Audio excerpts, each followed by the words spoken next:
TheWhoThatDaily.com. That's right, TheWhoThatDaily.com. Your one-stop shop for everything New Orleans Saints, New Orleans Pelicans, LSU Tigers, even the top flight boxing news. So if you're a Who That and you're looking for a place to stay up on your team, TheWhoThatDaily.com is your site. TheWhoThatDaily.com for the sport Who That in all of us.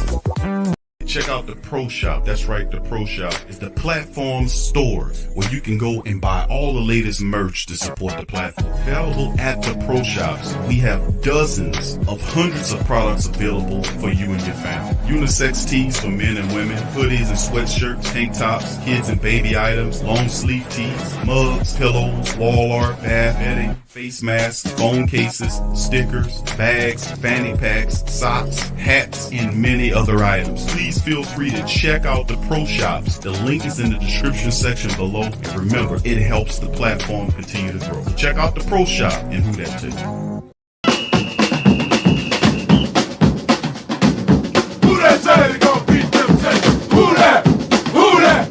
Who that say they gonna beat them Saints? Who that? Who that?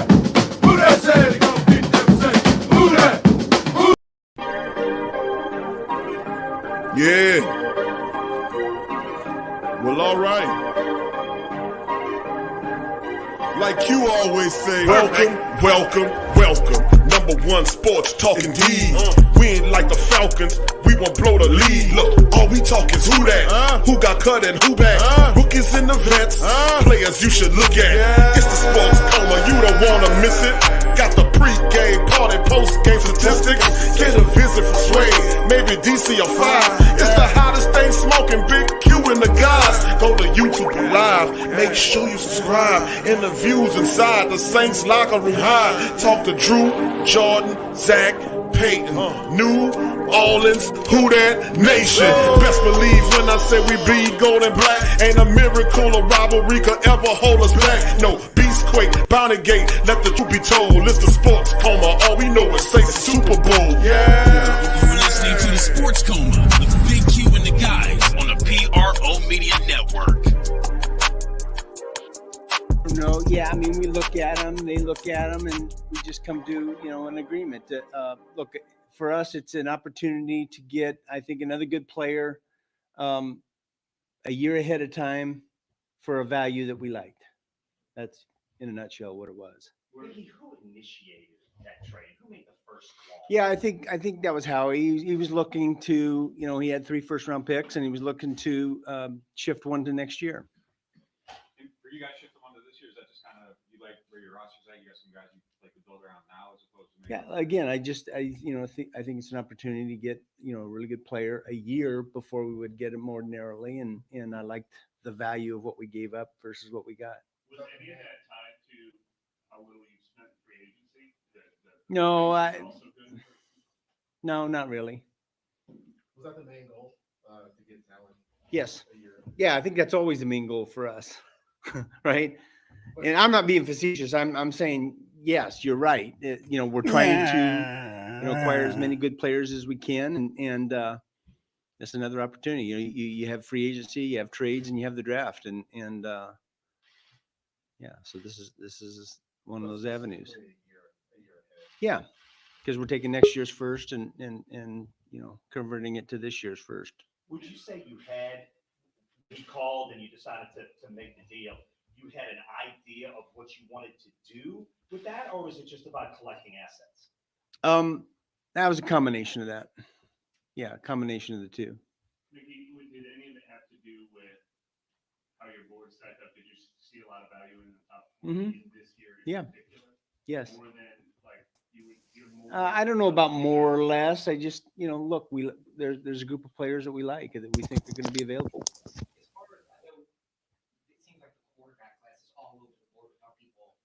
Rated and ranked them, just maybe overall, how do you all feel about the group? Yeah, that's not an area I want to get into. When you're looking into making a trade like that, are you guys confident that things are going to kind of fall the way you want? You feel like there's a scenario or two that are very likely going to play out before you make that deal? Yeah, I mean, yes. It's not foolproof though, but yeah, I mean, we wouldn't.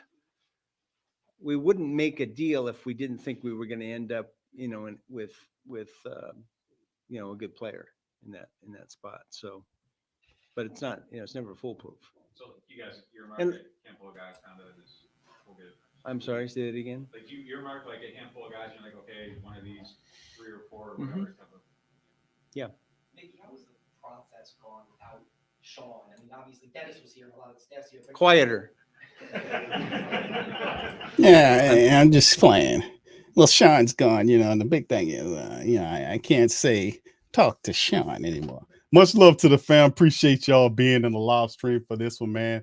This one is called New Orleans Saints Black and Gold Pre-Draft Roundtable, Volume number 2. I'm Big Q. I'm in the building. Much love to the fam. Appreciate each and every last one of y'all for being here. And like I've been saying for some time now, welcome, welcome, welcome. You're now rocking with the Sports Coma with Big Q and the guys, where we have intense, entertaining, educating, and enlightening sport talk from your favorite sports family. What's up, fam? And we got family in the building in this live stream. Great platforms that's here, great wealth of information and knowledge that's in the great Saint think tank. These honorary family members, you know what time it is. We got Hoodie Jube in the building. My dog Hoodie, welcome on in for the second round table. And the Nola Bros, man, 3 of the 4 brothers. The Bros are in the building. My dog Teal is in the building. L and Brew is in the building as well. Much love to the fam. Brew Raw's in the building. And we're going to be talking some black and gold today. So hit upon the like button. Share the show's link on your social media feed. If you want some good Saint content, you're about to get it. We'll be with you for the summation in about an hour. And man, I like starting the stream off with Mickey Loomis, man. We love Mickey, man. And Mickey get the winding up. We ain't gonna be touching that. We're not gonna talk about the quarterback position. What about Jameis, Mickey? Talk to Dennis. You can't say talk to Sean. That's it. But anyway, welcome on in, fam. Hoodie and the Nola Bros is in the building, man. Welcome to the stream, volume 2. Thanks, man. Appreciate it. Now, in this one, fam, we're going to be talking about, like I said, we're going to start it off straight out the gate, man. And family, if y'all got questions or comments, please put them in the chat and we'll get to them, man. But we're going to be talking some draft stuff. Let's start the ball over. We're going to start with Hoodie, and then we'll roll it around to the rest of the family till L. And listen, what we're going to do is this, fam. Let's talk about the draft right here. Number 1, the Saints coming up. They got 2 first-round draft picks this year. You heard what Mickey was saying about acquiring talent. Saints got a lot of picks in the top, top 100. So Yes, a lot of work could be worked out. People are speculating trades to trade up. I say no, but you never know, fam. You're absolutely right. You never know what the hell gonna go on. But let's start off Hoodie. First 2 first-round draft picks, man. What we do with them? We going quarterback. What we gonna do? Mute. Hold on, Hoodie. There you go, baby. My bad, but got you muted me, man. I Talk to him, got you buddy. muted me. Talk to him, buddy. Hey, but I was laughing. I was like, did you just ask me QB? Did you just ask me QB? Come on, Big Q. Come on, bro. Look. Hear me out, Big Q. And hear me out, Who That Nation, man. This is what I've been saying on my podcast, and I see a lot of my people from my podcast in there, man. Who that to everybody that's in the chat, y'all. But, hey, everybody that thinks that the Saints are going to go with a quarterback in the first round, yeah, you can think that because, the media is telling you that, Some of the reporters who are trying to put the news out there and saying, yeah, let's get a quarterback. But if you look in my background, this is my quarterback right here. Wait, how we point? Right here. You got, yeah, there we go. Jameis Winston right there. That's my QB right there. Okay, y'all? And the reason why I tell y'all this is that why would the Saints trade their first-round pick next year to move into the draft this year to get 2 picks, to use those 2 first-round picks and more to trade up into the top 5, top 10, basically, to get a quarterback who's going to be on the bench for 2 years? That is definitely like nothing in my mind I would see us doing, wasting basically 3 first-round picks on a quarterback that's not going to play for 2 years.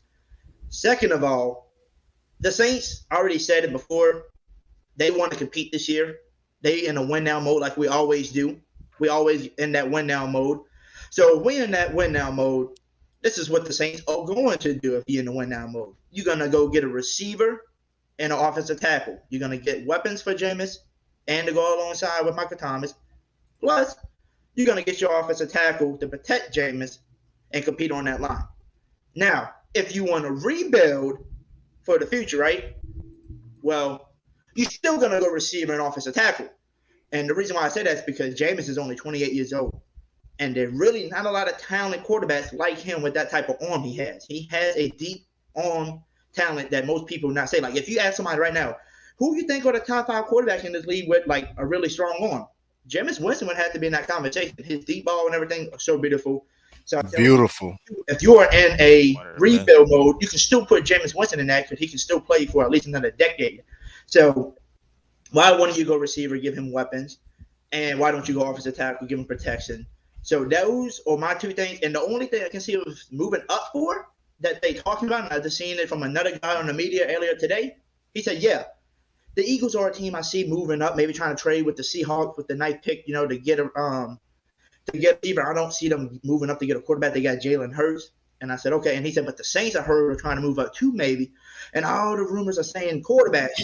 He said, but no, I see them moving up to get a receiver because they said Garrett Wilson is rumored to maybe go to the Falcons or somebody. They think Drake London or Jamison Williams might be off the board. So they saying by the time it's for us to pick at 16, we might only have Traylon Burks, Sky Moore, and them left on the board. So if we do trade up, I think it's for a receiver, not no quarterback. Like I said, who was going to trade up for a quarterback who's not going to play for 2 years, and you just wasted 3 first-round picks on a dude that's not even going to produce for the next 2 years for you. He's basically just going to sit on the bench. That's that Green Bay state of mind. A lot of people subscribe to that theory, being that how Green Bay been conducting business is they pick quarterbacks, let them mature underneath the veteran, then move them in. So, I mean, I can see where they're coming from with that. But then again, like I said, we all love Jameis here. It's just the question, do the administration over there and the Saints brass with just a 2-year contract, a lot of questionable things going on. Real questionable. So, I mean, let's go on. Till we're going to come around to you next. Same thing, bro. What do you think happens with those 2 picks? I know, I heard what Hoodie was saying. Those are great points. What say you, my friend? But I agree with Hoodie as far as shout out to, first of all, thank Big Q for having us up here, man. Shout out to all the family, the Who That Nation. Much love to y'all, man. Everybody that's in the chat, you know what it is. But my hope is, and what I think is gonna happen is they're gonna use them 2 picks, stay pat at those 2 picks, 16 and 19, and get needs on the team rather a quarterback jumping up and get a quarterback. I feel the same way about Hoodie. I think Jameis was off to a tremendous start, 5-2, 14 touchdowns, 3 interceptions, 15 added with the rushing. I think Jameis proved a lot, and I think it's his chance. But like you said, the contract was questionable. He wasn't their first option. He went after Deshaun Watson, which is understandable too, because Deshaun is a freak, top 5 if you league. We'll see how he do this year. But I think Jameis did a lot, man. It showed a lot that we could do and be for this team. So I hope we stay pat at 16 and 19. I would like an offensive tackle. I see us. I see a lot of reports to say about Trevor Penning. I seen how he looked. Me myself, I like Charles Cross. I like him. I think he's real good in pass protection. He'll do good with Jameis. But 19, I think I will do some. Hopefully, if we get a tackle, and I'm gonna say this too. If we wind up letting that boy slip to us at 16, old Big Jordan Davis, the freak, I'm gonna go ahead and take him at 16, and then at 19, I hope we take a receiver. So I know they said Wilson, because Wilson is a dog, but I've been seeing him going in the top 10. So I'm not mad at Chris Olave also, because the relationship that he has with Michael Thomas and what he'll do too, man. He's gonna be a great addition. Also, he'll very gonna be an impact that receiving core for us. Day one, throw him in the game, we good. You know what I'm saying? So I'll be good with those 2 picks, hopefully. But like everybody, like you was talking about, everything they did with Jameis in this offseason, ain't feel like I'm 100% bought in on Jameis. You know what I'm saying? So I think we stay pat at 16, either take an offensive tackle or a defensive tackle if one of those guys slip, Crosby or Jordan Davis, but and a receiver at 19. So that's why I hope that we do first round with us. Yeah, Till, I mean, that's well said, man. A lot of people like, okay, we got all these picks. We got 5 picks in the top 100. Why not kind of elevate the rooms on our offensive side. To me, you're absolutely right, and that was a subject of much discussion in the Great Saint think tank about Jordan Davis being available. If he falls to you there at 16, I mean, you can't pass that up. That guy's the best interior defensive lineman there. You got to get him. Like, well, Q ain't no footing for him. You know, he's nowhere. I mean, David Onyemata 1 year contract. You said that 1 year. Passing Yo got 1 year contract. Slide Tuttle 1 year contract. What you mean? You gonna pass the dude up? Nah, you got to you can't. board. Got to respect the board. L, what you think, bro? We're gonna come to you, then we're gonna go to Breaux in just a second. But L, same situation. What you think, my brother? First of all, appreciate you, Big Q, for bringing us back on the round table. Brother. Yeah, we love it. We love being back. And for me, I like to keep an open mind, me. So I got 3 situations. I got what I think the Saints gonna do, what I want the Saints to do, and then the bold prediction. So what I think the Saints gonna do is I think we're gonna go Cross and Olave first round. I think that's what they're really pushing for. You like Cross too? Yeah, I think he's a good tackle, and we have a good offensive line coach in the offense and defensive line development system. Like, we develop offense and defensive linemen so well that it really don't matter what offensive lineman we get. I think they'll develop into a good player anyway, and we still have Landon Young like in our back pocket. And Marone, we need it. So Marone just came in on the staff too, and that's a great job. You got a head coach that is a assistant coach. That was a big signing. That's a big signing. Look, we thought he was gonna be the offensive coordinator. Everybody like but and he the O-line coach. Yeah, he the O-line. Go ahead, Al. My bad. Right. But then what I want him to do, I want him to get Jordan Davis first. Like, try to get him first, because I think dude talent is off the charts. And to put him in with somebody like Cam Johnson and learn the type of work ethic that he can learn behind somebody like Cam Johnson, with that type of talent, those physical tools that he already have, that would be amazing, bro. That would be, our D line would be off the chain. Like, it ain't no running. And we got DeMario Davis right behind him. Ain't no running no more. You already couldn't run on us, but you really not about to run on us. Look at like the Dalvin Cook, man. Right. All them good running backs that kind of get off on us sometimes, it ain't happening no more. So I really hope we push for him. And then I really hope we push for Garrett Wilson or Olave. Like I said, Olave is not a bad receiver. I just think his upside is not as high as Garrett Wilson. And Garrett Wilson got that wiggle. We play against a lot of receivers with that wiggle. And we know, we like, damn, like he a good, like Jordan Jefferson or somebody, Stephon Diggs, like those type of receivers. So that's who I really want us to go get. Now I'm gonna go with my bold prediction. Y'all hold on to your seats right here. I know what you're about to say. We packaged the first 2 picks, jump up to get Kyle Hamilton. In the second round, we draft a tackle because we could develop offensive lineman. Then we sign Jarvis Landry as our receiver because now we have less money to give to rookies and we could give him a little more change. So now we still get a receiver, a safety, and an offensive lineman. So we fill in 3 major holes that we need and still could keep this thing running like we needed to run. Because I trust Jameis, like y'all saying. I trust Jameis. Ain't no quarterback. And listen, yeah. But no, that's my bro. I love him. I don't like it. I don't like it. That's the bold prediction. That's the bold prediction. We the Saints. You never know. You never know, but I don't think they do that shit. I know. I like Hamilton, but like our need at safety is not that much for us to make that one. Like I think receiver, offensive lineman, maybe, but go ahead, man. But I don't know, man. I don't like Hamilton. I don't like Hamilton. That's a bold. I mean, I can never know. I can see what L talking about though, man. He thinking about Coach Rashard in the Legion of Boom. And our defensive quarterback. And Hamilton. He sees shades of Hamilton, Cam Chancellor. All over again. So I see where you're going with that, L. Much love to the fam. Okay, but we're gonna get my brother Breaux Raw next. KT, thank you for your super chat. Fam says draft for QB in the second round. And don't be like Denver, Buffalo, Vegas, taking over a decade to find the next franchise QB. On the side note, Chris Olave, is Terry Glenn 2.0. People forget about him. Nice. Good, but nothing spectacular. I Jahan remember Terry Dotson is better. Now, remember, I've been in KT. We've been talking about Dotson. If Dotson was 6'1", he'd be the best wide receiver in this draft. I'm telling you, they slipping on him. They slipping on him. But to you, Brew, much love to you, fam. What you chime in, bro? What you think we'll be doing with these picks? The first first of all, thanks for having me here. First time on a round table. But I'm about to get right to it. Listening to all y'all got me hyped up. So I heard what L said about Hamilton. Let me get this out the way right now. They not doing that, brother. Cause I've been listening to draft rumors and rumblings. He kind of slipping on draft boards right now. Because they're falling.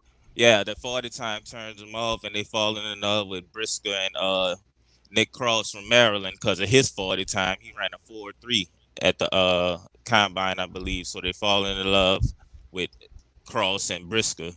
But as far as us and what I think, first of all, tackle and receiver would put us over the top. That because that's how much I believe in Jameis and his abilities. We shouldn't even look at the quarterback position. Shouldn't even think about it. I believe Jameis will show that he is our franchise quarterback furthermore this year. So when I look at the offensive tackle position, though, I've been seeing that Cross is moving up on draft boards just as much as you like him. The scouts and the GMs like him also. I saw that too. Yeah. Yeah, he's moving up, and another guy is moving up.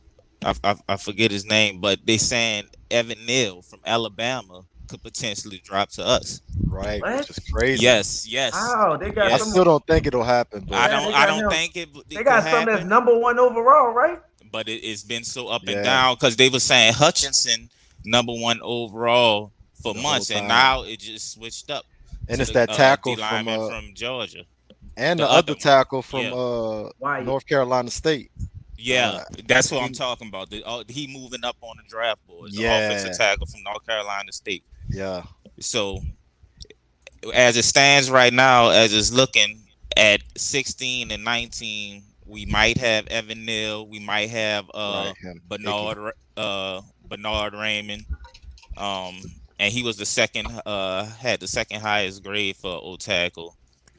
But Penning, he's more of a guard to me. His style, his aggressive style, I don't think it in the NFL against these fast DNs. I don't think it translates that aggressive style. I think he'll get beat off of double moves and power to speed the power and all that. So I'm not high on Penning. But so he Andrews Pete. That's what you're saying? He's a guard. Yes, he's a guard. He's a guard for sure. But I think we should go receiver and tackle. And I like Wilson. I like Olave. I like Williams. I like either one of them. Whoever drops, whoever falls in our laps, I believe we can't go no wrong. Right. I like Treylon Burks. He's a playmaker. Yeah, I like but he has to improve at his route running though. He's not technically sound with his route running, and I think in our offense, for our second receiver, he has to be a blazer, but he has to be technically sound at route running also in this offense. And that's Olave for sure. And that's Olave. So I like Sky Moore also, but yeah, man, I also like Petrie, the cornerback / safety from Notre Dame. From Baylor. Baylor. He played under Aranda. LSU. And that's a good sign. I love him. I'm high on him. So if we could fit him some kind, if he falls to us in the second round, I wouldn't be mad if they got him 19. Tell you the truth. That's how high I am on. Go ahead, bro. Talk that talk. Hey, yes. Because I believe we still in play for Honey Badger too.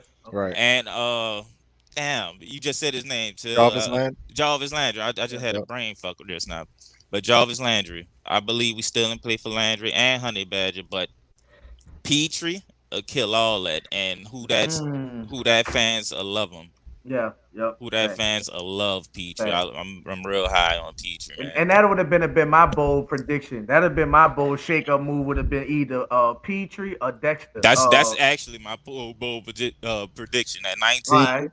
All right, yeah.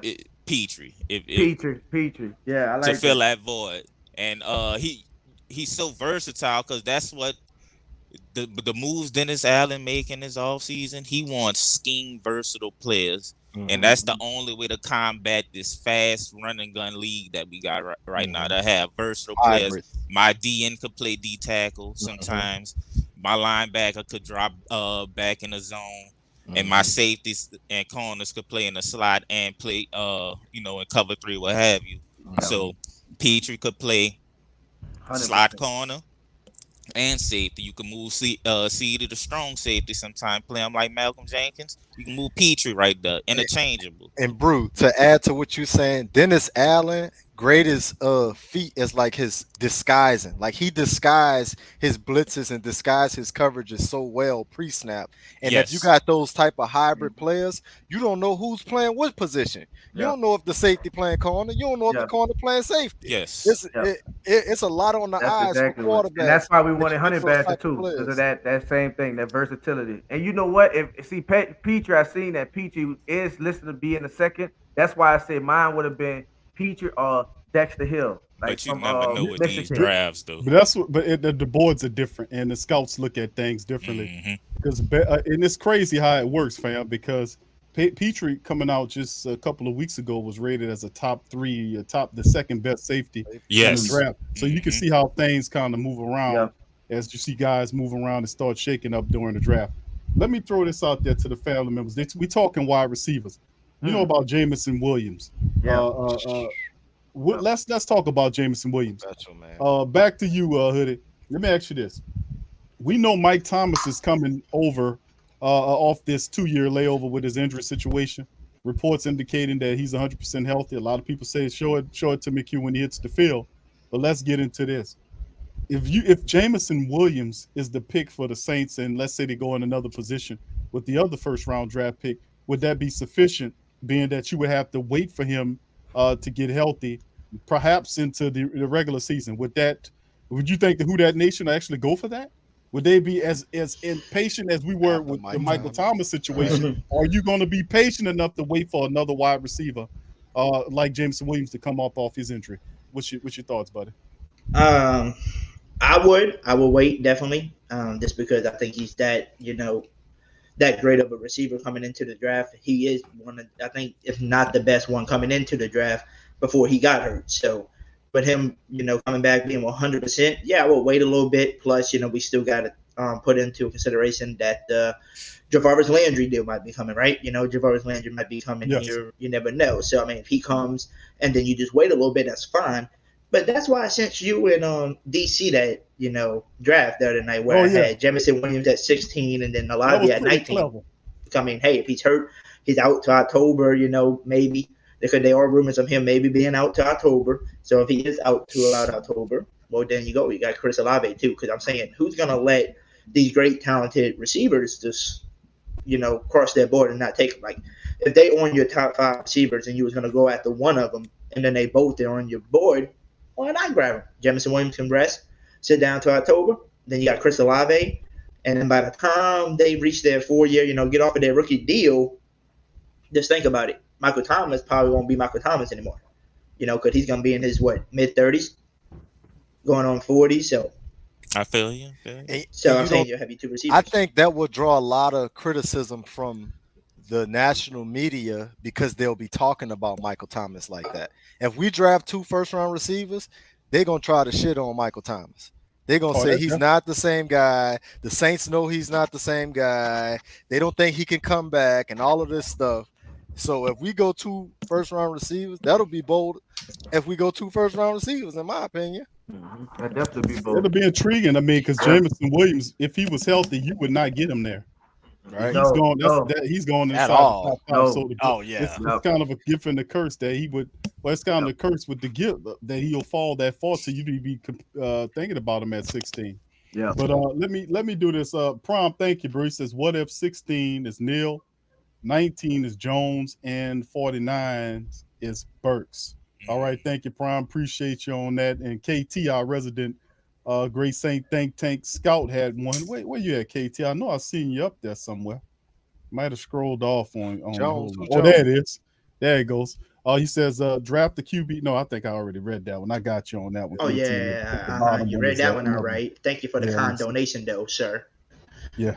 Let me see what we got here. Tyler says, appreciate you there. Tyler says, Tyler Smith from Tulsa, yeah. Will be my 19, my word. Okay. Big boy. All right.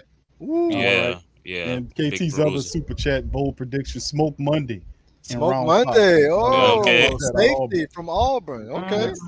All right, so appreciate y'all with the super chats, fam. Let's keep the conversation going. Let's move it. I'm gonna throw it out to L and Teal and Brew. Y'all can all answer accordingly. But pertaining to the Jameis Williams commentary, we know wide receiver gonna be at least one of these draft picks. Hoodie would be interesting. We get two of them, but are we patient enough to wait for Jameis Williams to rehab? That's why I'm saying Chris Olave might be the pick, because I don't think the Saints are going to be that patient to wait for Jameis Williams. Most certainly, you see how a lot of the family members acted with Mike Thomas last year. I don't know if that could be kind of some hell on Williams. What y'all think? Right. And Big Q, I think he'll still be the first one off the board. He'll still be the first receiver off the board. I think because of these receivers coming out these last 3 years. You mean Williams? Williams, yeah. Jameis Williams. I think he's still going to be the first receiver off the board just because of all these good receivers that's been coming in the last 3 years. I don't think they're going to let him pass up, injury or not. I don't think a team who really need a breakout receiver is going to pass up on him.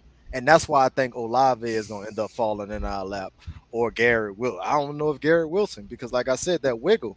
And Jameson, that boy got all the wiggle and the speed. Yes. Nah, I get it. And I say this: the only way, if we get Jarvis Landry, we'll get him. If we get Jarvis Landry, we sign. We have any plans, because the damn draft is tomorrow. But if they have plans on signing Jarvis Landry, I say yeah. But he's still one of them top talents. I heard he's ahead of schedule. It's not the same injury like it was back in the day. Y'all see so many. Jameson, like you said, is dealing with that. Joe Burrow came back from that. It's just so many athletes now. Of course, it came back and put a monster. But it's just so the injury is not as worse as it is. But I could see them taking them and waiting, and then 49th picking up Burks, something like that. That could just a little insurance. So I could see them waiting if they really like him, if he on top of them, because I seen him at the Smoothie King Center for the playoff game. I don't know if you caught that, Big Q, but he was down here. Yes, Jameis Williams was down here in the Smoothie King. Took a picture on Twitter, so we don't know. So they might be waiting. We'll keep an eye on that. I wouldn't be mad though, because like you said, that I seen, brother, he is nice. He is nice. If he was in that game in the championship, worth the wait. It's a wrap. Oh, it's a wrap. He's worth the wait. So when Mike answer the question, so Mike Thomas, I'm gonna go ahead, with Mike Thomas coming back, don't forget y'all. When Mike Thomas come back, that boosts all receiver room up right there. Everything shift back down. Marcus Callaway go back to 2 or 3. Deontay Hardy come in the fold. Traquan Smith, who if he stay healthy is good enough, man, we'll be all right, man. Top 3 black receiver. Exactly. With Taysom at tight end, I think we have enough time and hopefully to see what his progress is, but we'll wait. So I say we'll wait, Big Q. If that's who they really want, we'll wait if he's on the board. I'm gonna say everything I described, making the points about our preferences for the draft selections. Everything I described in the second option receiver is him.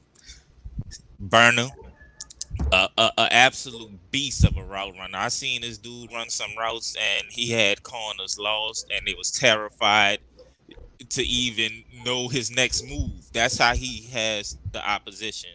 I think the speed factor, yes. And another reason I think they'll wait for him, and if he there, they'll grab him, because I heard the Chiefs was high on Jameis Williams. Yes. Mm-hmm. So if he's there, I think they'll draft him and wait on him. But you got to bring this into account too. Mickey Loomis still there. Sean left Mickey still there. Kai still there. Right.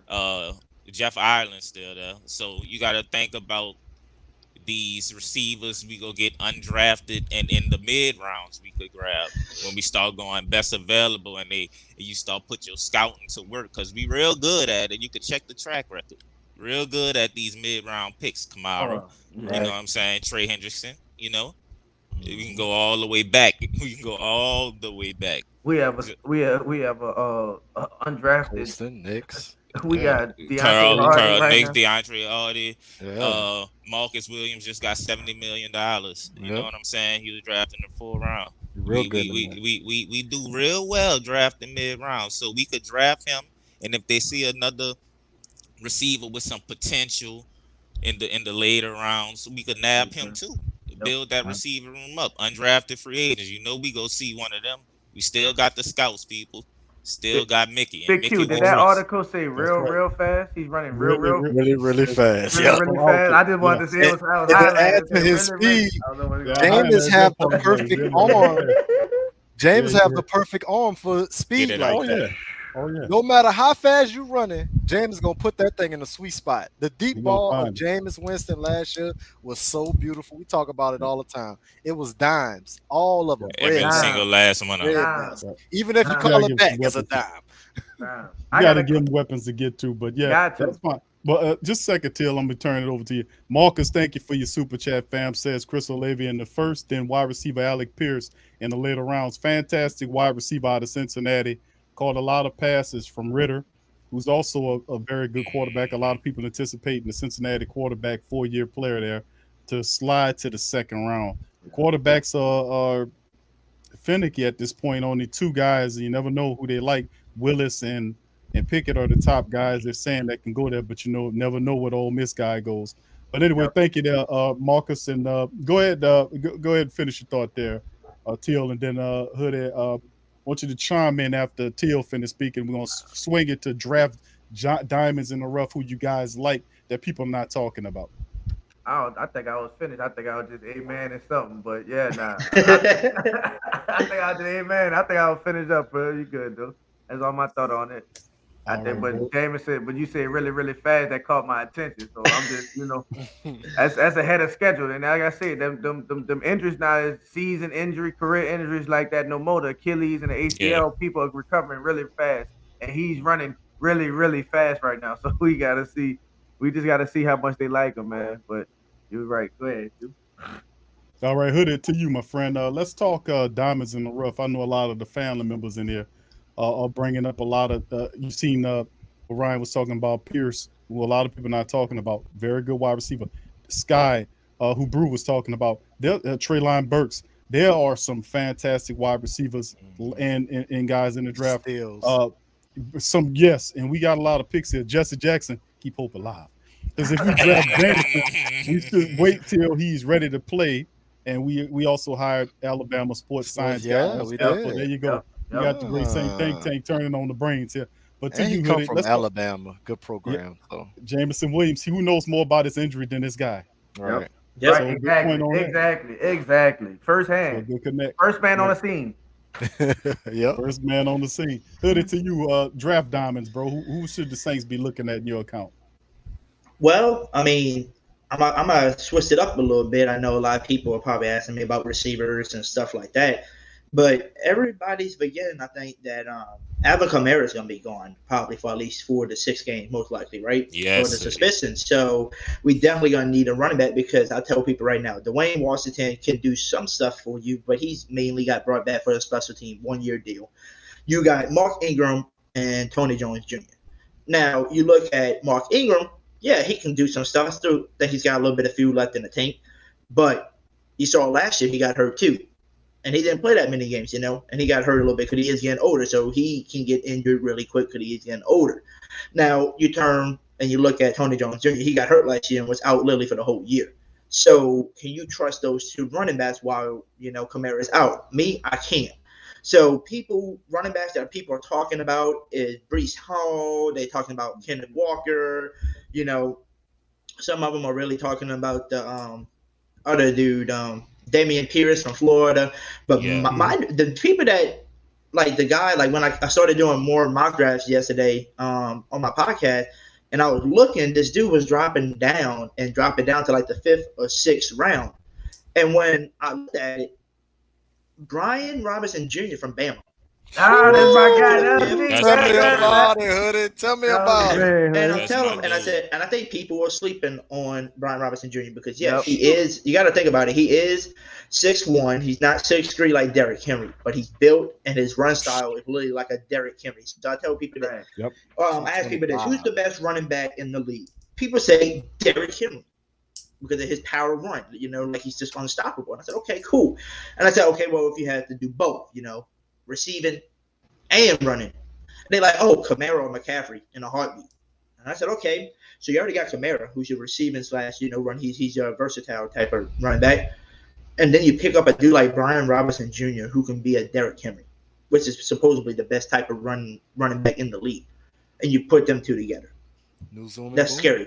That's scary. That's one player I think a lot of people are sleeping on. Now, if I went back to the wide receiver room, that I think has a really good upside is a lot of people, I think we can easily get this dude in the 4th, 5th, maybe 6th round, and I think he can still produce, is a dude from Tennessee. It's the Velvis Jones guy, because we literally just hired his receiving coach, and he was talking really high on that coach. The coach was talking high about him, too. So I can see him because he can take the top off of people, too. And a lot of people are sleeping on these Tennessee boys because, Tennessee hasn't been the Tennessee, university basically since, the Payton Manning era and stuff like that. But I'm telling you, you saw what Callaway did as an undrafted player, and to bring a guy in like Velvis Jones who can probably play just like Callaway, maybe even better, to put him with that same receiver coach that he just had. That was another person I would say is a sleeper, over there. Now, I wasn't really looking too much into the defense and stuff like that. I told everybody, and y'all said it earlier, if Jordan Davis is there at 16, I would take him in a heartbeat too, man. Jordan Davis is my dude. Definitely like him. And that's about it. I mean, for my sleepers, because I know we really need receivers and running backs. So those are my two sleepers that I feel like the Saints could get because they following off everybody's draft board when they shouldn't. Yeah, well said, Hoodie, because you mentioned Bellis, man. His speed at 4.31. 6 feet tall. That blazing, and you're right. We do have the wide receiver coach. We brought in rookie wide receiver coach from Tennessee to give us the inside baseball on Vellis. And in word on the street, he'll be available late. Draft diamonds coming around the bend to the rest of the family members. Teal, L, Brew, y'all feel to chime in. Who do you guys have as diamonds in the rough that we're gonna call out? A lot of people like the wide receivers. I'm seeing names. We talked about Pierce. We talked about there's George Pickens, who I like from Georgia.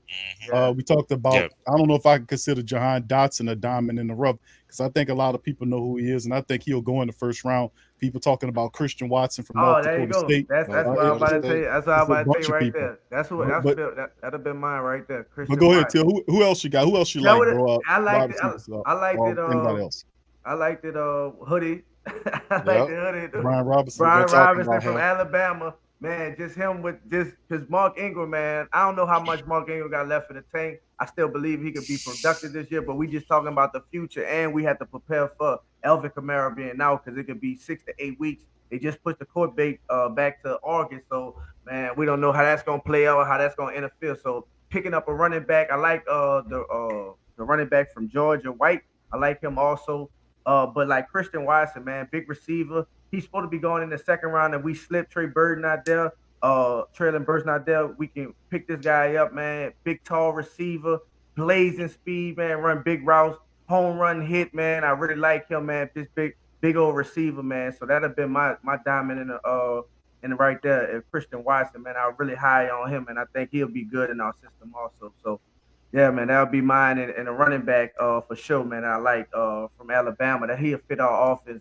Man, tremendous. He'll take a lot of pressure off like Alvin Kamara. Let him split out and do what he like to do. You know what I'm saying? What he can do, and just don't have to take them hits, man. Like we don't want to. Alvin Kamara could do it, but we don't want him taking hits from middle linebackers and all that. We don't need him taking them. He's too important to our offense and our team, but just letting them just get run up there and get beat up. At the end of the year, he was really no good to us. You know what I'm saying? Came back. Look at the last game of the season. Look how fresh and everything he looked off of injury, and then we didn't make the playoffs. So we need to preserve Alvin Kamara, man. We don't need to be killing them in between the tackles, going to get hit by nose guard, middle linebacker, and safety screaming up the seam. So getting another running back is going to be very vital in this draft, later part of this draft also. And don't be surprised. I know the first round I said no quarterback. That second round, don't be surprised by Matt Corral from Ole Miss.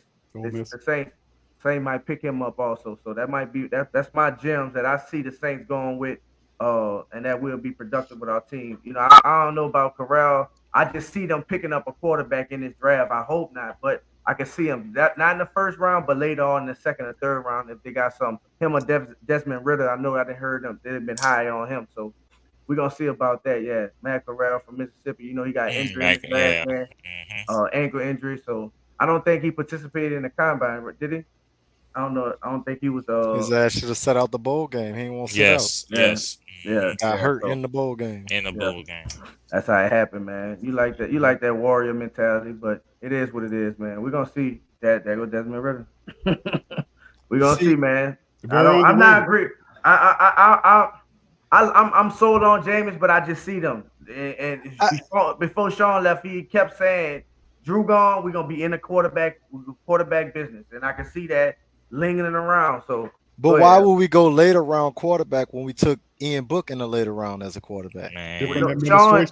Sean took Ian Book. Sean took. So you think they just wiping that slate clean and like competition? He got to prove himself all over again. This a new brain. This a new mind, new vision. Yep, exactly. Did we see the picture of Sean and DA in the suite together? And DA looking pissed like he ready to slap Sean. DA wanted to lick his hand and slap. Sean must have said, "Get a quarterback. I'm coming back." Yeah. He's like, what is this guy doing here? This is my team now. This is my city. I'm shaking hands. I'm sitting cool. You know what I'm saying? I'm the coach. He can't be the man long as Payton around, right? You know what I'm saying? Payton probably told him, hey, Dennis, man, guess what? I'm going to Dallas. And Dennis was like, you heard about that Miami, right? I ain't mad at that. He can go over there and Tom Brady. Go to AFC. Give us our picks. Wherever he go, give us our picks. Yeah, give us our picks. Whatever. If he go to Dallas, we on his ass. I want him. You gonna call him a liar? I like new sports enemies. Now he can go on over there. I'm gonna feel like Cameron tomorrow. You ain't want to coach me. You ain't want to be my coach no more. I want you ain't want to be my coach. Now I feel some kind of way. What happened in a week, Claude? We got. You know what? It'd be funny. He go out there, bro, and we just kill him there. We go up there and eviscerate him there. I mean, it'll create a whole new rivalry because listen, Payton comes from over there, so that's number one. Let's not. We know he comes from over there, right? And so and they come here, and he said several years ago he was gonna leave. Yeah. So I mean, but he didn't want to leave because Anthony Davis had left that year, and it would be two icons leaving at the same time. It'd be a bust. So that was thoughtful of Coach Payton to stick on after that. He thought about the city. He thought about the city, but it's time to go. He got remarried, and he said, "You know what? It's time for me to go out and go do your thing. Let's just get these picks." Well, he know Jerry Jones will give him $100 million. But Jerry Jones, though, Brew, is not going to stay out of his damn way. That's the whole thing that he mentioned. And why would he do that? But he respects Sean enough, though. I'm telling you, he respects Sean enough. And he getting older. He's getting desperate. Bro, he's very desperate. Bro, yeah, no, that's what I'm saying. He's desperate. Control, though, right? Yeah, he a rich control freak. I think he respects Sean enough to do him. He don't respect Sean shit. Sean ain't do nothing for him. He ain't respect his mentor, bro. His mentor was Parcells. He didn't respect Parcells. But if you don't respect the mentor, you ain't gonna respect the student. Yeah, ain't like he Sean running out here of winning time. So seven. It's time for you to step out the way. You want to win a Super Bowl, Jerry? Step out the way, because obviously your formula hasn't been working, and let somebody run this team. Well, hey. All right, but keep running back, because I don't care what they do over there. He said, "What y'all think about the running back out of Notre Dame, Kyron Williams? Oh, you're like the little scat back. I was looking at footage of him last week, like a scat back guy, got good speed, can catch the ball out the backfield. I'm not mad at him. I think he a little smaller than what I would want the power back to be. Right. But, you know, If I we mean, go, he ain't a bad back. if And I we think go that's for what a we're missing. smaller back, James Cook. That's who Oh, that's from my Georgia. guy. If That's you what I was want a about to say. smaller too. back, Delvin Cook James brothers. Cook. Delvin Cook brothers. Right. Yep. Right. Yeah, there's a lot of Exactly. smoking behind Cook, man. That a lot of people are talking about him. He's been rising up on the boards as of late, and a lot of reports with him. I don't know exactly where he fall. They're taking him maybe the third, fourth, or Gotta fifth be rounds third. for I him. wouldn't So be, Yeah. I wouldn't be mad at it. I wouldn't be mad at I all. wouldn't be mad yeah, at it. some boards got Cook below Tyron Price out of LSU. I mean, some Oh, boards have. really? I know that. Yeah, I know the ESPN. I mean, That's the a big back. NFL.com board does it. That's a big back too. Price. Yes, He he But is. run that ball. I just see him and I see his brother, and I love Dalvin Cook game. Yeah, he nice. So 4-4-2. Ooh, Yeah. you want that from a running back? That's breakaway.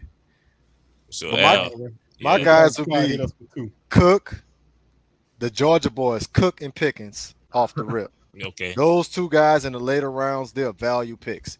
They'll Thank be you, Kyle. picks that might have long careers, 8 year plus careers. And then I flip to the other side, go to Clemson, Justin Ross. Nobody ain't talking about Justin Ross, but I like Justin Ross. I The thought he was professor just mentioned in the chat. He right with you, Al. Professor yelled out. He said, "Man, Ross." He talking about it. Actually, Okay. credit to our resident Haitian Jamaican friend DC, who Shout man out my who dog called, DC. who called me and said, "Hey man, what about Ross?" And I was like, "Okay, maybe." And he put him on Front Street and had 2 days worth of debates about why the Saints should look at Ross with me. I said, DC, I ain't mad at you, brother. We can take a Right. look at Ross and see what he's up. But yeah, I he's like- right along with you there. he come from a good program, catch with his hands. I like receivers that catch with Yes. their hands. Yes. That's You true. catch with your hands, you could be developed. Big Q, he's a former receiver. That's why I'm a he former is. He is a former receiver, play receiver. Talk your talk, So yeah. Talk your that's talk. why I love Jamison Williams. Why you? Yeah. I told him if you could make a dig look like you about to run a post, like he make it look like he about to run deep. You don't know and what then kind of route he running. flatten that thing Yeah. out. You know how Yeah. much space you got, man? That's 23 yards easily with James on. Man, don't get me started. That's on what I'm James. about to He say. got See, we done pro start talking level about this skills in dude college, already. bro, at a high level in college, man. So y'all right.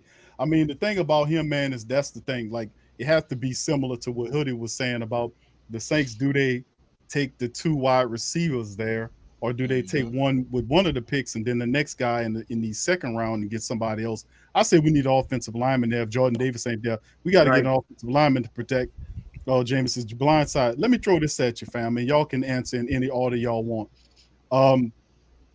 Who is your blind side tackle, and who should be the opposite tackle? You know who should be. You know who should be a Q. You know who should be. I don't know, You bro. People telling know me it. that Ramchak Hurts should get should be his the ass. guy. No, Ramchak need to go his ass over there and let. Oh, we need to draft a tackle. That's why we on. If we either gonna pay the man extra, put Ramchak over there because he's not no left hand quarterback, or we draft somebody that's gonna pick that position. Hurst is a fill-in guard. He do good for 3-4 games, but for the whole season, we cannot rely on Hurst. He's really a good guy, swinging guard. You got an injury for 2 or 3 weeks or whatever the case is. All right, that's all, guy. Great to have him on the team, but to protect our quarterback and really give him a chance, we need to put either Ramchak or we're gonna draft something. Man, you see what just But don't we happened in the take a lick Super to the Bowl. cap? What happened in the Super Bowl, bro? Joe Burrow and the Bengals couldn't even get a slice of the cake because of their O-line. Man running wide open down the field. You can't even get him the ball, huh? Can't even see him. They in his lap every time he called up. In his lap. So with these athletic D linemen that they create now, you gotta have some athletic, tough tackles, guards, and centers because you need to pull in centers and guards. You need athletic guards. So we need to drive for O-tackle. It's imperative. I can't stress it enough. Your quarterback coming off a major injury, by the way. And he gonna be in the first couple of games. You got to know he gonna be antsy because he's testing that leg out. You got to know that. Protect him at all costs. Real quick, fellas, do we feel comfortable if Jameis go down with Dalton? What you say? You got no choice. We ain't got no choice, Till. You know what I'm saying? I'm just saying, when you said that, Big Q, I'm like, damn, if he do go back, we got which he ain't bad. He the Red Rocket. You know what I'm saying? I feel comfortable. Red Rocket. I feel comfortable. As long as Michael Thomas playing, we good. Right, that's true. That's true. Also, and we got another receiver. Okay, cool. All right. Yeah, because he had good years with AJ Green. He definitely did. And they went to the playoffs. I don't think Andy Dalton trash at all. I'm just saying, do we feel comfortable? But he's a little older. He was the Red Rocket with AJ Green and everybody else. Cowboys, he ain't do too bad. But there we go. We did. That's when the people start thinking about that quarterback in the later round and all that other starter. shit. He play playoff minutes. I think he is. So I trust him. I trust. Are you good? What you say? I was saying I do trust Dalton as a backup just because he's definitely an upgrade from Trevor Siemian and Taysom at QB anyway. And in books, he's an upgrade. Yeah. But the answer to y'all question about the offensive lineman, I know a lot of people saying we're desperate for a tackle, especially in the first round, but people keep forgetting that we drafted tackles in the 3rd round, 2nd round, 7th round, 6th rounds, and they became out to be Pro Bowlers. So you can get them anywhere. So if you got like I said, if you got top receivers and right in front of you, you might as well take those because it's going to be hard to find one of those in the 6th round, 7th round. Because they show you every year. We drafting people out of the 6th, 7th round like Jameis Winston and none of them, and they haven't really showed you nothing in the past. But I would move Ramczyk to the left, like y'all said. Because that's where he played in college anyway. And he's already a Pro Bowl tackle. He knows what he's doing. So I know he can easily handle what Armstead. And I don't think he's going to get hurt. So he's going to be there for you 17 games instead of 4, 5, 6 games, unlike Armstead. And I know what y'all saying about James Hurts. He's a good guard. Here and there he can come in for you. But I think people are forgetting about James Hurts a little bit, though. James Hurts is a really good tackle. But he wasn't a left tackle when he was a Pro Bowl. When he made the Pro Bowl, he was on the right side where Ramczyk is. And that's where he was really good at. So I think if you just move Ramczyk to the left, put James Hurts on the right and let him and Lennon Young compete right now and draft somebody in the 2nd, 3rd, let them all compete right there, I think you'll be just fine because he used to be a Pro Bowler with the Ravens at the right side. And you heard what Jameis Winston even said. He nobody asked him about James Hurts, but he literally praised James Hurts over there on the O-line. So I'm saying there's got to be something that we're not seeing. And then you just look into it. Was James Hurts really that bad, or was the whole O-line banged up that made him look bad? It was all Caesar, y'all. It was Caesar. Man, I told you. Let's send positive energy to Caesar because we need him. Yeah, so and Marone. Do y'all think Throckmorton takes Caesar's spot this year? Because we get people back. No. Y'all think Caesar come in? I got something that just came to my head. It's something far fetched, and it's kind of countering what I said earlier about Penning. Let's say we do draft Penning. Do y'all see any scenario of Penning being our left guard and we slide Pete to right tackle? I talked about that. The Saints do have the option to put Pete at tackle if they want to. How y'all feel about that? He used to play tackle. Remember? Pete, I seen Pete at right tackle. He was drafted as a tackle. And he tackle, right. So I mean, Penning, like I said, Penning is a guard to me. So suppose we draft Penning and we make him our left guard as I envision him as, and slide Pete to right tackle, therefore moving Big Ram to left tackle. So let me get this straight, bro. Left tackle is Ramczyk. Right tackle is Penning, right? That's your bookend. Right tackle is Pete. Would be Andrews. Right tackle is Pete, and where's Penning? Left guard. And who's right guard? Cesar Ruiz. We need him. Send positive energy. No, Hurts not. No, he's reserve. Okay. He's the reserve. Okay. He's a swing tackle. Yeah. So okay. So I mean, that's intriguing. We talked about that before about Andrews Pete having that versatility to be able to move out, but Marone's a big part of the equation. Yeah. So Marone get these guys. I know what you're saying about Penning because he's a nasty guard. He finished strong. He powerful. He'll be. But he got to add to a lot of penalties, a lot of unnecessary stuff and like that. Is he gonna fit in with the culture? He gonna be ready? Yeah. So that's my big old thing. I would move being ready too guys far. Like all the D tackles we got in the league right now. These guys coming with low center gravities. We need guys like him who can get nasty with him. I would move Penning down. And to kind of add to the point that Brew making there, Till, the fact that the Saints have some of the best coaches in the business, man. Marone here to get the line together. He's a big part of it. A lot of articles are writing about Marone. Need to get Cesar Ruiz together at the guard position because people are questioning, should Cesar Ruiz be a guard? Right. Oh, and he'd be back at center. So he'd be at center.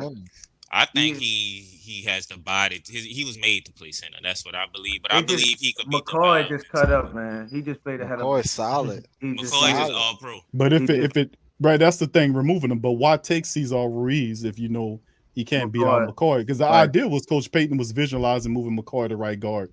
And, and put Cesar Ruiz right there. Exactly. I'm merely saying, and let me ask this because the family members, this is a point of emphasis here about Cesar Salad Ruiz, is the fact that can he play the center position to the point where we can move McCoy out? And it's like, why would you move your best player? I mean, you can always slide him back in if it don't work. But Cesar Ruiz, we have to figure out if he can play the center position. That's a first-round draft pick. What y'all guys think about that? But Q, we saw it. We saw it last year. First game of the year, Eric McCoy went out in the second quarter with a calf injury.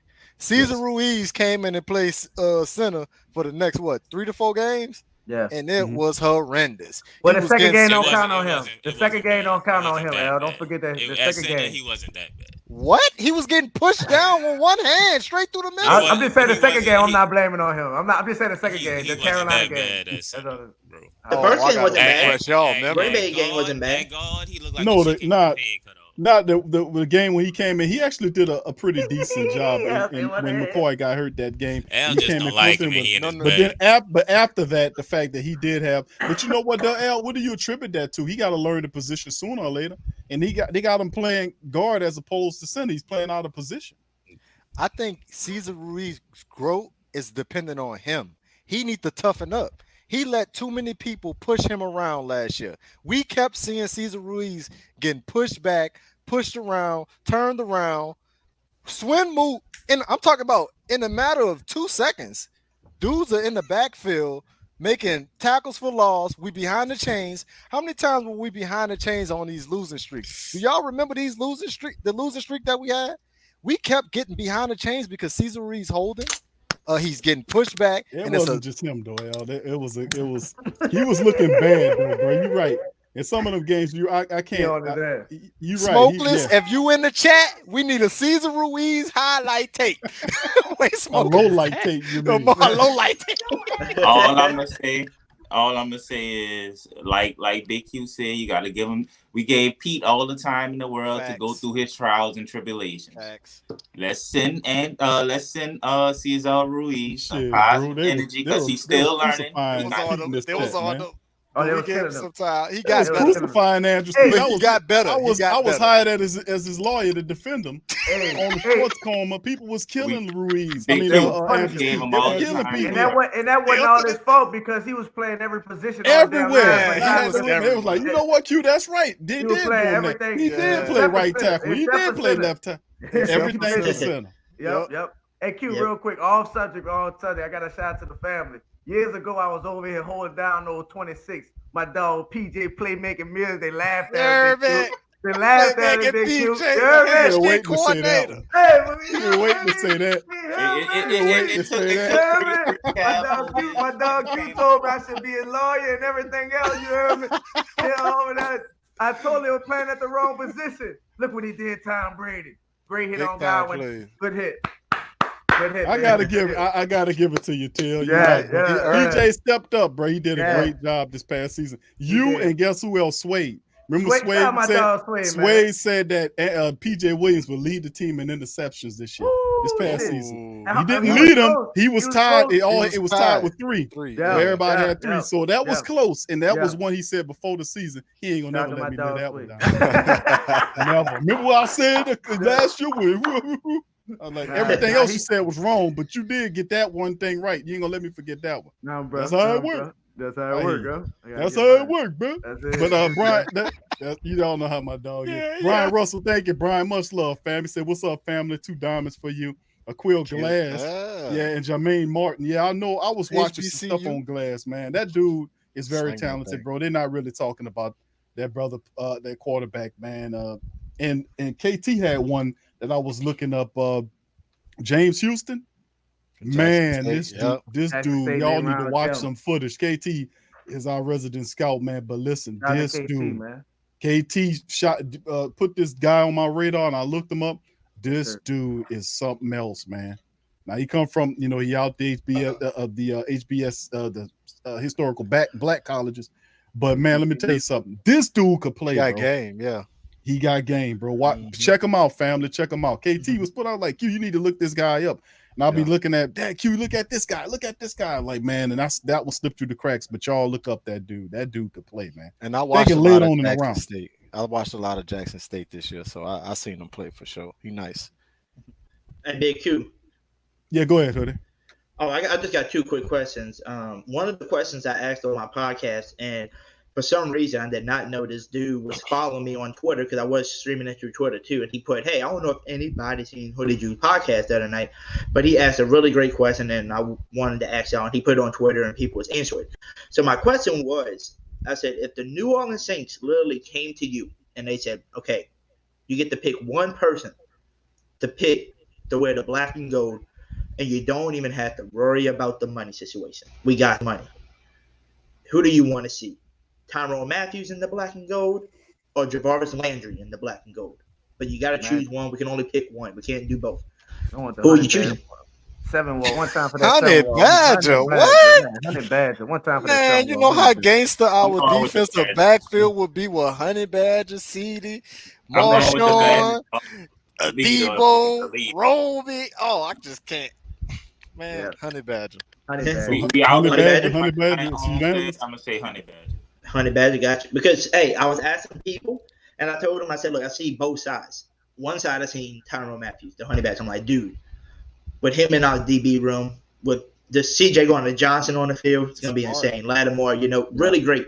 It upgrades our defense even more. We don't have to worry about a safety this year in the draft. But that will piss Tom Brady ass off. CD and the Honey Badger. Yeah. Oh my God. Oh my God. And we ain't talking about the D line, too. Yeah. Look, y'all. Who that is? That's my screensaver. That's my screensaver. Yeah, man. Yeah, man. Oh, one time. Hoodie, that's a dream come true, Hoodie. I wake up to. I know. Go back to sleep. So if it wasn't him, and then when I had people saying Jarvis Landry, but then when you look into that too, people are like, well, Jarvis Landry is basically a smaller version of Michael Thomas. And I said, true. Anything you throw towards him, he will catch for you. And then I thought about it, and I said, okay, if you got Michael Thomas on one side, and you got a smaller Michael Thomas named Jarvis Landry on the other side, who's going to stop this offense? You got to have two almost every time to guard Thomas. Then you got to watch him. You still got to watch Kamara when he comes back. And if you still go with a receiver in the first round, which we should still, even if you sign Jarvis Landry, still draft a dude like Chris Olave, Jamison Williams, put him in the slot or whatever. How are they going to stop this offense? Plus, you still got Taysom Hill at tight end. Hoodie, the positive to that is the chains are always moving. If you get Jarvis Landry and you get Michael Thomas with Kamara in the backfield, the chains are going to keep moving. So we're going to have 13-play drives, 10-play drives, 9-play drives where we stretching the field. I mean, just getting first downs, just eating away at the clock, just slowing down the defense, getting them tired. So we really in a win-win situation with Jarvis, Honey Badger. I just would love to see Honey Badger because of that attitude. But like you said, two Michael Thomases, who wouldn't want that? We got one of them. Yep.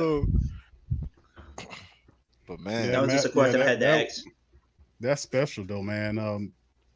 This could be a really special. I mean, they both are still in the decision process of what they're going to do, and word on the street is the Saints offered Tyrann Mathieu something, and he taking his time to decide on where he wants to go. Same with Jarvis Landry's between two teams, Saints and the Browns. When is the decision made? Is it made prior to the draft or right after the draft? We'll see. We only have a little time before the draft is here tomorrow.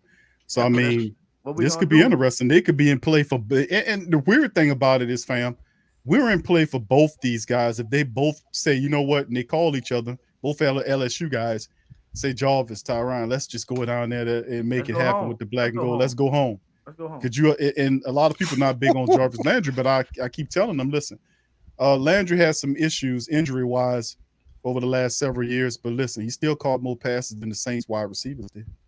Yeah, Right, 50, he had 50 exactly, something exactly. passes. He catches last year. The Saints close as what 42, 44 from Callaway. He immediately go to number 2. Easily. Right off. Immediately go to And number 2. it's an insurance policy too, because if Mike has a setback, Jarvis could fill in, and you still have your wide receivers in the draft. And y'all forget, Mike Thomas broke Jarvis Landry record for most catches in the first 5 seasons or first 4 seasons, I think or something it's 3 like that. seasons. I think 3 seasons. Yeah. So Michael Thomas broke Jarvis Landry record. You get what I'm Jarvis saying? is with you. Let it sink in. Production. Let it sink in. Just put both of them together.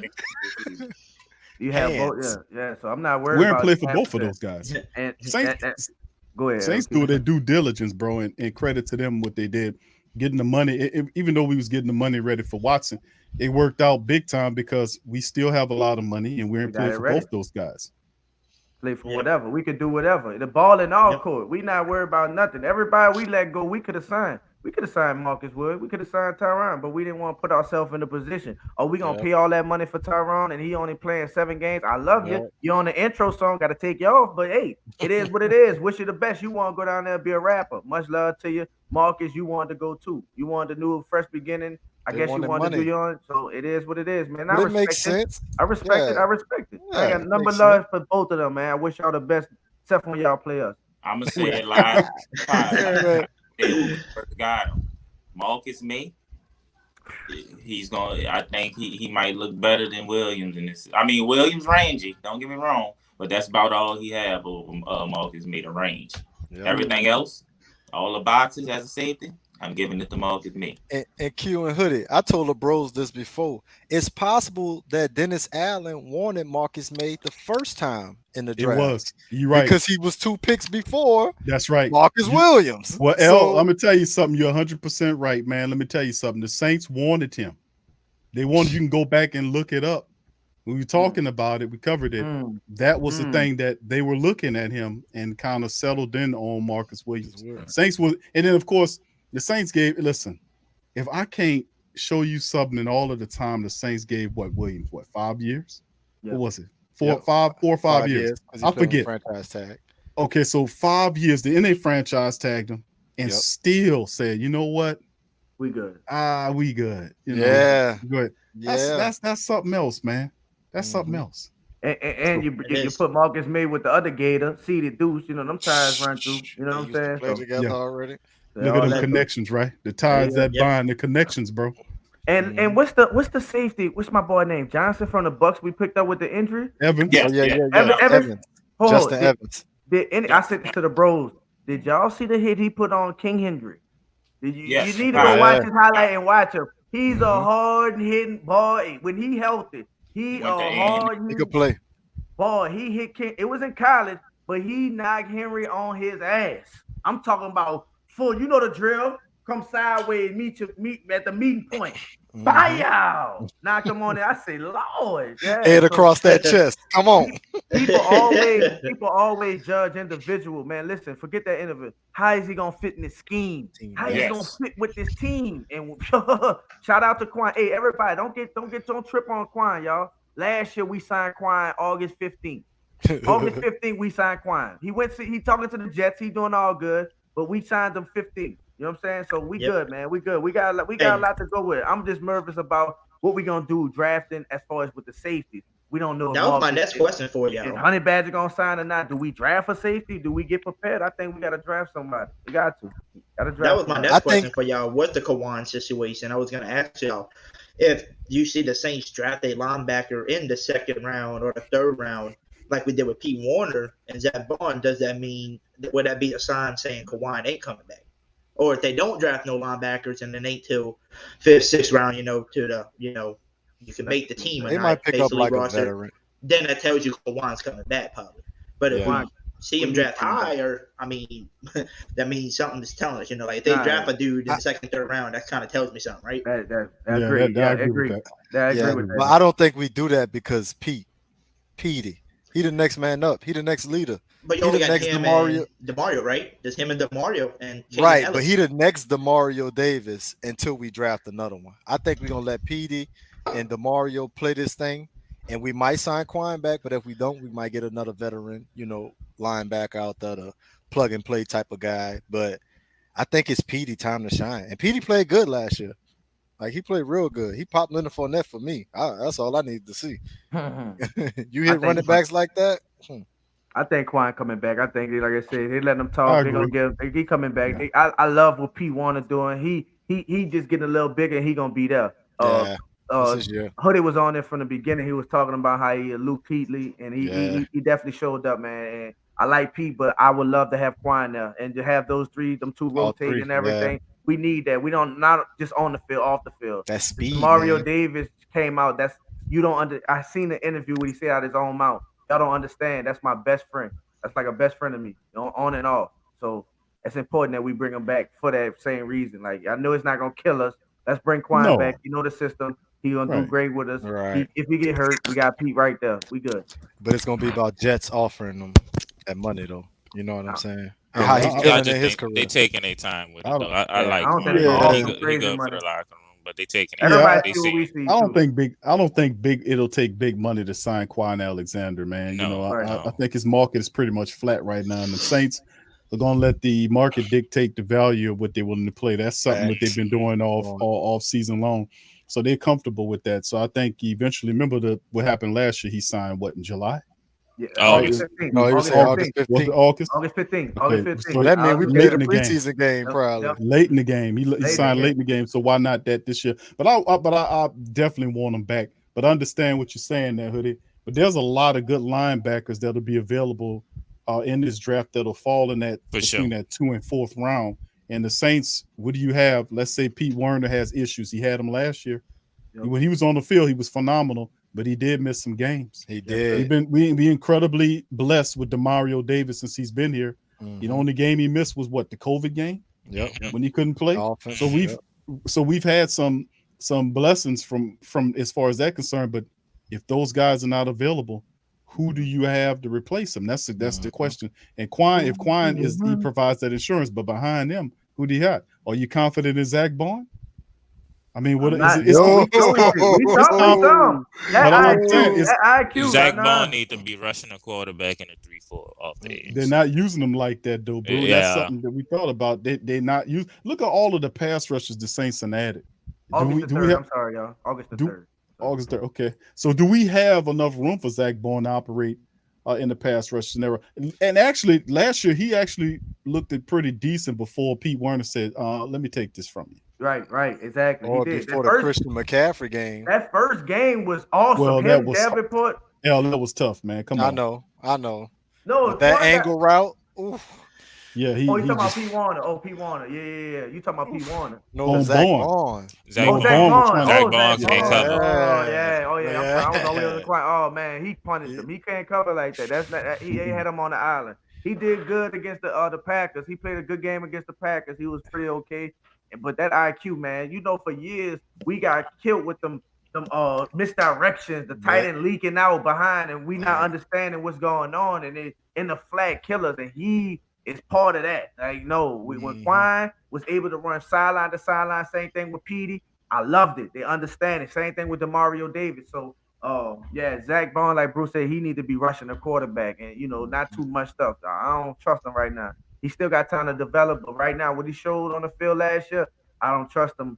Just having him, I need Quan back. Yeah, rotate him with Caden Ellis because Caden Ellis rushed the passer. So. Yeah, and that's a good point. It's just the Saints have so many defensive linemen that they added. Of course, they added Katavius Street in who can do a little bit. He mostly inside, but he's shown that he can slide outside. You still have Payton Turner there. You re-signed Carl Granderson. Yep. I mean, you have Big Roach who can play inside, outside. I mean, they have so much versatility the Saints have on the defensive line that just hard pressed for Zach. Zach Bond's going to have to step up. Taco. You saw them boys on vacation, Big Q? No, I didn't see it. The whole D line went on vacation David together. Johnson. All them boys. Did they? I'm gonna have to look that up. All them boys, they took those on vacation. That's great for you know what I'm saying? Cohesiveness, man. Everything, man. Just the team being a team, like the culture and everything else. So seeing the whole D line on vacation on their off time, spending time together in the middle or wherever, just enjoying each other, man. That was good, man. That's great for our team. So it's a big year for that D line, man. Big year for them. Defense about to kick ass, man. Offense needs to catch up, though. Yeah, and that's crazy. We saying that, huh? Yeah, we understand. The offense need to catch up. Last year, the defense, man, I'm telling you, if the offense was there for a couple of more games, like the Giants game, I mean, it could have been a different season. But Hoodie, you got one more thing, bro? We got one more topic before we jet. What you got, bro? Yeah, I just got one thing, man. I'm looking at my phone, man. I see we got 173 people watching and only 82 likes. So everybody, you better spam that damn like button for Big Q over here. Come on, y'all. Spam that like button. No, you clap on that like button one time. One time, man. No, you clap on that like button one time, man. But yeah, that wonderful, man. But listen, fam, listen. Let me throw this at you, man. These are fantastic brothers, man. They got a lot of great content. The Nola Bros, man, they got a fantastic channel. They cover the Pelicans, the Saints, and we got 3 of the 4, man. They fantastic, man. Die hard, great commentary. So if y'all don't know that, y'all know the Nola Bros. Cut it out, y'all know. If y'all don't know, go over there and subscribe to their channel expediently. Yep. If that's a real word. All right, and Hoodie, y'all know Hoodie, man. Hoodie is doing a great job, just like the Bros, man. And we all rising together, man. And Hoodie doing this damn thing. So go to YouTube and subscribe to both these families' channels and platforms and help elevate the Who Dat Nation together. We're a family, man, and that's how we're going to operate, and that's how we're going to build. That's how we become a strength. So Hoodie, subscribe to Hoodie Jube at his YouTube channel and the Nola Bros, fam. YouTube platform as well. Yes, sir. Sorry to interrupt you. I just wanted to tell you, I don't know if you or anybody else was able to see the video that I just dropped yesterday. It kind of shows you on what I'm trying to do on my channel and more. And that video I dropped yesterday was basically, you know, CT Crush, everybody, right? I mean, most people in the channel probably know CT from my channel, from Big Q's. You know, everybody loves CT Crush. Well, he's been one of my subscribers since day one, and he's been helping me, you know, behind the scenes where people don't really know. You know, he'll come on my show and talk a lot. He'll help me out with ideas, you know, certain stuff, and we'll just talk about it, and we'll come up with different ideas for my channel. Well, everybody knows this man loves wearing that championship belt over his shoulder, right? And he's just a WWE fan. He's just you know, he loves being that champion type of dude.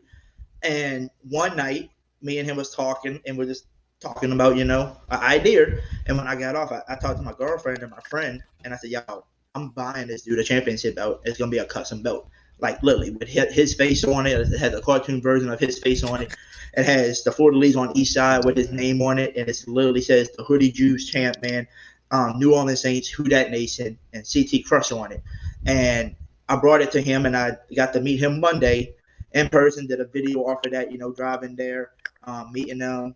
We got to tip the server, you know, because I'm a server as well as one of my jobs, and I got to tip the girl. I played the game with her on my channel. I said, pick it up through 1 through 50, y'all, you know. And she picked 50, and I said, well, that's $50 more on your tip, you know. So I took care of her as well, and we went outside, opened the gift, and he thought it was a box of cheese doodle because it was basically, you know, buried underneath all the cheese doodle in the box. And I said, yeah, I guess some cheese doodle. I drove all the way 3 hours away from where I live to give you a box of cheese doodle because you're my dude. And then I said, well, you got to really dig underneath it to find the real gift, though. He did. When I tell you, you know how you got to dab somebody up and hug them? Man, he did that to me like 5 or 10 times in that video. Because he was so excited about that championship belt. I knew it touched it. I knew it touched him. And I know, and it was just, that's more things I want to do for my people. That's why I tell people on my channel, I said, what can I do to be a different YouTuber than all my other people? And I look at the stuff like, people probably know Mr. Beast, some people don't, but this dude's almost to 100 million subs, the first ever 100 million subs guy. He does giveaways, you know. He takes his money that he makes off his channel to make more videos by helping people and giving people stuff and buying home cars, you name it. And that's something that I want to do eventually one day when I got the money coming in. But with me just working 2 jobs, and eventually almost to that 1K because my boy Big Q helped me get to that 200 for my birthday in September. And ever since September, we took off. We at like 880 or something right now. So we're like 120 away. So I'm super excited, almost to that 1K. But like I said, when I'm doing this 2 jobs and this for right now, I'm doing tickets giveaways to the Saints game. So anybody like to go to the Saints games, y'all can do that. I do money giveaways. I say every time I reach the subscribers. So once I reach 900 subs, we're doing a $100 giveaway. I can't wait to do that as well. And like I said, I'm going to do small things for my subscribers, especially like my boy CT Crusher, who does a lot of things for me for free. and I surprised him with that championship belt. And he says, "Thank you for giving me that." He said, "Now this is my federation belt." He said, "I don't have to worry about no copyright stuff because by the way, CT Crusher is going to be starting his own YouTube channel as well, and it's going to be called Crushing the Discussion, and I can't wait for that to start for him too. So that's dope. That's dope. Yeah, that's dope. I like that. That's dope. I can visualize that too. I can see Brother Crusher on there preaching. Yep. And dropping all them. You got a hell of a vocabulary on it too. He do. Very knowledgeable, brother. I got Brother Crusher on there doing his thing, man. So that's great, man. Great information there, Hoodie. And like I said, fam, subscribe. The links are in the chat. Hit the links to their channels and go there. It's just the button. It's free.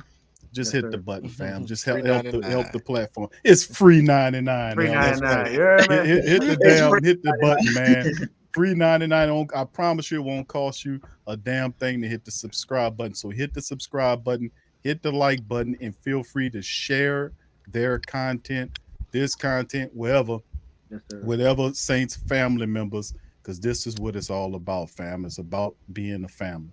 So with that being said, I'd like to thank all of my family members here for chiming in. Much love and salute to the Nola Bros, man. Salute to my dog, Hoodie. And that's great stuff too, Hoodie, man. Crusher's a great dude, man. Love him. Yeah. And to the rest of the fam, I appreciate y'all spending some time with us on this Wednesday stream. This was awesome.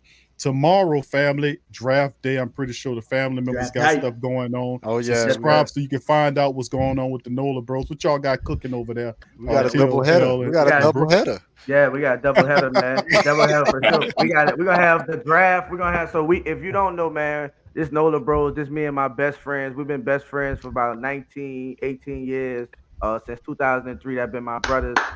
And this is what we've been doing, man. We've been doing this, and y'all into our group message. This is our group message that we is, and we just enjoying each other, man. But we cover the Saints and the Pelicans. Saints and the Pelicans. We go live every Saints game, every Pelicans game, no matter what time it is, we there. So if you love the Pelicans and you love the Saints, come rock with the Bros one time, man. Check it out. Welcome to the Bros, home of the Bros, man. So you're gonna get passion, education, entertainment. You know what I'm saying? Just if you a diehard Pelicans or Saints fan, you're in the right spot, man. So come rock with us. We go live for every game. If you see it up there, we flash the scoreboard and we just interact with our family members, man. So man, subscribe. I got the link in the channel. My personal YouTube is Till the Legend. It's in the chat, so that you can hit that link. And muchly appreciate, man. Appreciate Big Q for having us on, man. Yeah. Thank y'all, man. Much love. And tomorrow we're gonna be doing Game 6 of the Pelicans game and the draft at the same time. So if you want some Pels action and you want some Saints action, we right here for you. We're gonna be here for you tomorrow, 6:30, baby. One time, hey, I see your pops one time for my pops in the building. Greg Tillery, that's my pops, man. Love your pops, man. Appreciate you in the building, man. You know what it is, baby. Yeah, Detroit. Hold on, Till. The man, yeah, he's from my brother Greg. Detroit. Yes. I saw him put that in there. He a Detroit Lion fan, and I'm a Saints fan. So let me tell you real quick. One time, my pops. So we was for the Detroit game just before we went live. I think this was before the channel was created a couple of years ago. We played Detroit.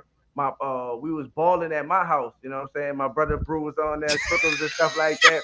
And it was just a random call. My pops called me. He was like, "What you doing?" I'm like, "We chilling, we watching the game," and knocked on the door. He flew in from Philadelphia just to watch the Detroit versus the Saints game with me. You know what I'm saying? So I love you, pops. I appreciate it. So yeah, he a Detroit fan. Y'all caught him slacking here and there, man. He don't know no better, man. So he good. You know what I'm saying? He rock with the Saints too, though. So he ain't the one that hate on the Saints. His team is Detroit, but he rock with the Saints. Anytime we do anything great, he send it to me. He see what's up. So love your pops. Appreciate you. You know what it is.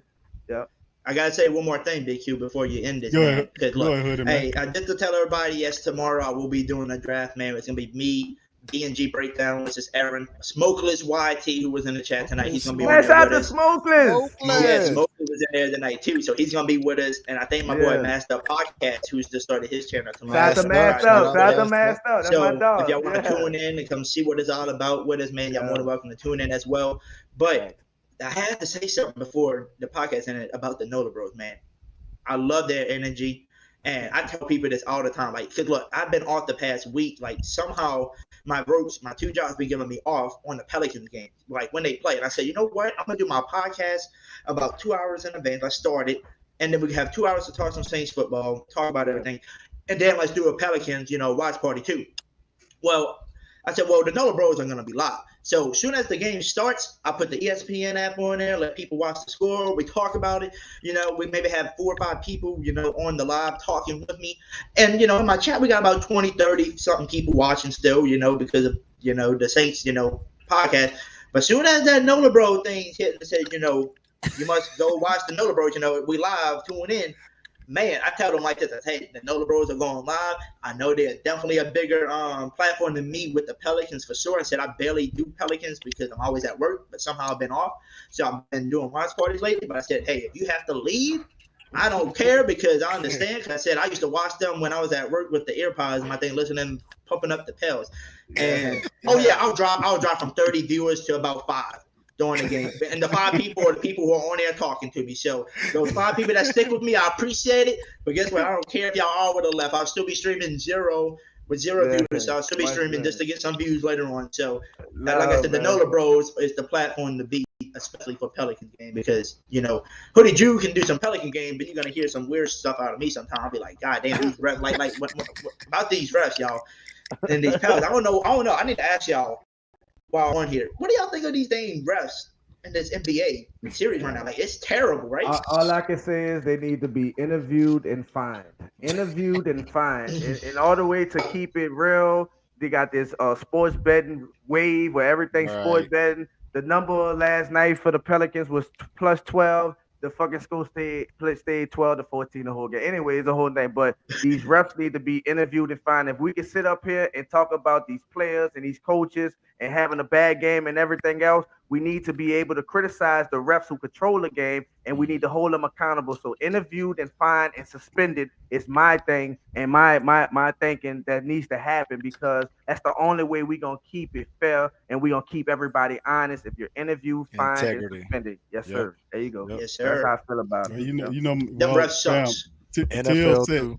Till said it a lot more democratic than I'm. Hey, Big Q.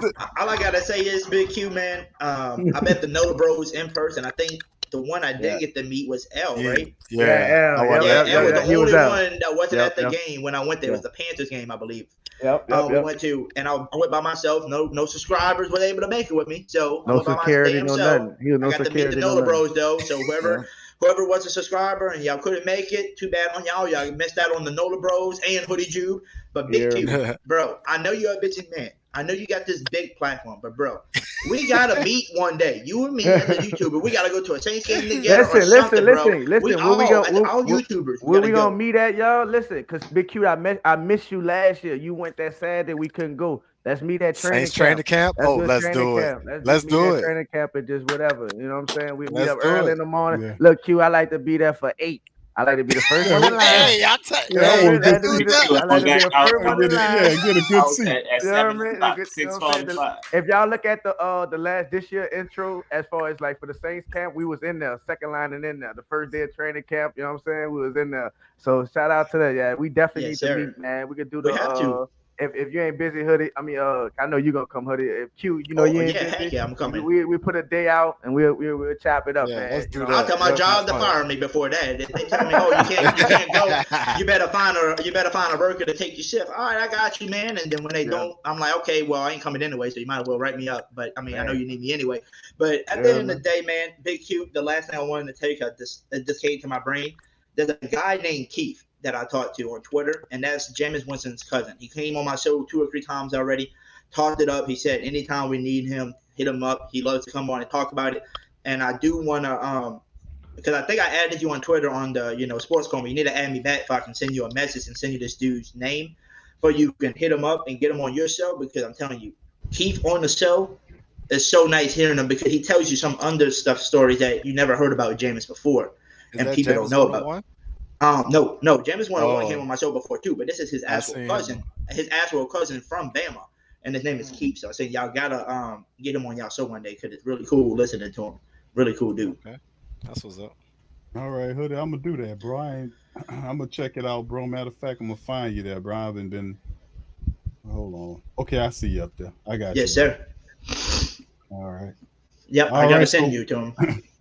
okay. Well, I appreciate that, bro. We're gonna and listen. Tomorrow, fam, this it's gonna be nonstop. This is a very busy time for sports for the Big Easy, man. We talking the draft, we talking the Pelicans is going down, and of course Thursday, Friday, and Saturday, the Saints, and we're gonna have a few more guests chiming in, and as well that'll pop up here. We got a few more things, some surprises and stuff like that. You know, it's draft time. It's time to make that thing work.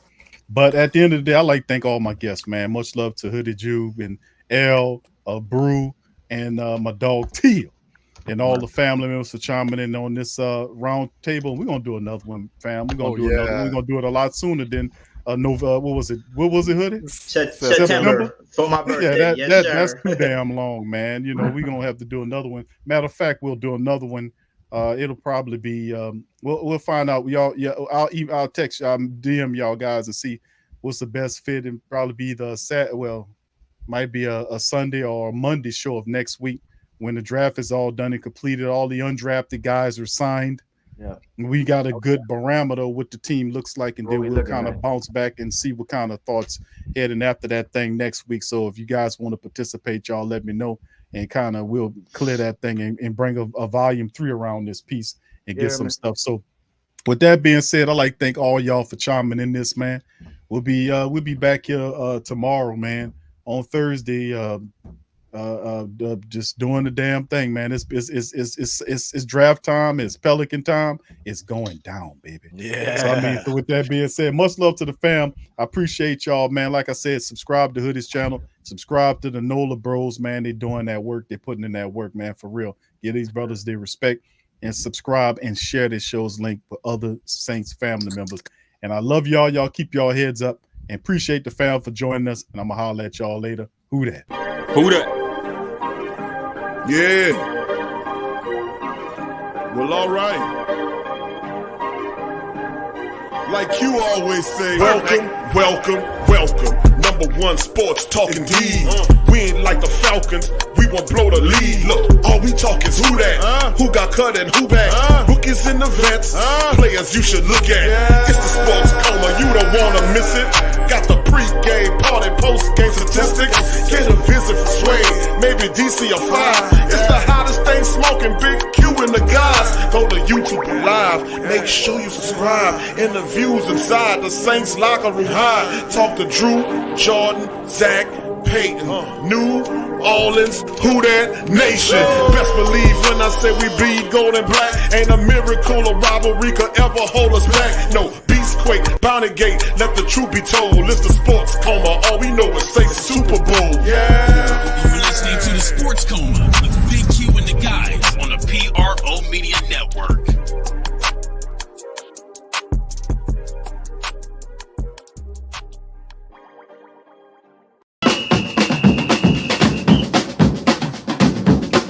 Say they gon' beat them Saints? Who that? Who that? Who that say they gon' beat them Saints? Who that?